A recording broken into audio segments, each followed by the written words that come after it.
Alam nyo guys, binigyan ako ng hipag ko ng pagkain nandun sa table. Alam mo, pagka binibigyan ko sila, binabalik nila. Ewan ko. Basta magbigay ka sa kanila. Ano agad nila yan? Kinabukasan, asahan mo may pabalik sa'yo. Ganon. Tapos pagka, mga birthday, diba nagregalo ko sa kanila. Binabalik din nila. Nagregalo ka pa. Kaya ka nga nagregalo kasi gift, diba? Gift. Tapos kinabukasan, may balik na naman sa'yo. Kaya minsan yung mga kawork ko, hindi ko na nare-regaluhan. Dahil di mga hapon nga. Binabalik kasi nila. Parang wala ding sense yung ano. Hindi naman. Siguro culture na lang talaga nila yun. Tapos pagka, yung sa mga bata, pag nag-gift ka, okay lang. Hindi naman nila binabalik yun. Yung pag nanganak ka, tapos nagbigay ka ng gift, yan. Ano yan, sila. Asahan mo mga ilang araw may babalik sa iyo. Ganon. Tapos, pagka New Year, nagbibigay din sila ng mga pera sa mga bata. Yun, hindi naman nila binabalik yun. Tapos, pagka mga ubong, yung ubong naman, ano siya, yung parang sa atin ay araw ng mga patay, binibigyan din yung mga bata ng pera. Hindi naman malaki, mga 500 yen, gano'n, 1,000 yen. Depende kung anong grades na. Pag mas bata, mas mura.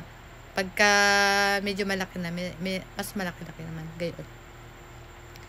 Tapos, yung mga bata ko, anong gusto nilang bilhin yun? Gagamitin nila yung pera na yun. Ewan ko, bakit binabalik nila? Tapos, pag Valentine's naman, di ba, yung mga boyfriend, di ba yung akin ngang kuwan, yung aking asawa, may asawa na ako ang asawa ko, nung pa lang kami mga girlfriend tsaka boyfriend pa lang nagde-date pa lang ikuwan, edi binigyan ko ng baliktad kasi dito, pag kasi February 14, baliktad. Pag February 14, bibigyan niya ay yung lalaki. Tapos sa March 14, yun, ang tawag naman sa kanila ay White Day. Ibabalik naman ng lalaki yung niregalo ng Valentine's Day. Ganon. Parang tetriplihin daw. Ang kakatuwa nga Tapos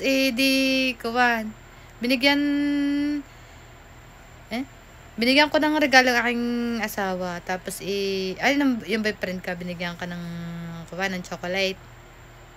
Tapos binalik niya din sa akin nung March 14. Giyon sila. Ewan ko, but iba talaga yung culture nila. More on balikan sila. More on balikan. The more you give, the more the balik. The more the gift, the more the balik.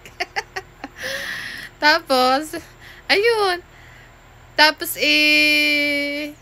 pag birthday, isa mag-asawa naman, mga boyfriend, hindi naman kailangang ibalik. Ano lang. Basta, pag birthday naman nila, cake lang, sapat na. Ganon. Basta pag birthday na may cake. Tapos, yung kandila, di may mga tusok-tusok yon. Ang kanila pala, kaya pala sobrang nipis nung kandila nila, ay kuwang, ganito yan. Pag ikaw ay 1 taon, 1 peraso lang ang ititirik mong kandila. Pag ikaw 2 taon, 2 kandila. Kakatuwa. Tapos pag ikaw 5 taon, ganyan, 5 peraso. E di pagka 10 taon, e di 10 steak, ganyan. Kaya lang, pag ikaw pala ikuha na, yung mga 32 na, mga 30, mga 50 gayon, eh, siya parang alang lahat ng kadili titirik mo diyan. Eh, di garne naman ang mangyayari pagka gayon. Yun pala, di kayo may size yung kandila yan. Yung gayang kaliit, yun pala yung ibig sabihin A1. Mga ganito kasi kung kahaba, gayan. Gayang kahaba. Tapos pagka yung mga 10, medyo mahaba-haba na yan. Yung pala ibig sabihin, mga kahaba. Tapos yung maliit, mga ganyang kaliit. E di, halimbawa, ikaw ay 30 plus na ano. Eh, magtitirik ka ng gayang kahaba, 3. Gayaan, 3. Di 10, 10, 10 yun eh. Ang ibig sabihin ng isang kandilang iyon, yung pinakamahaba, 10.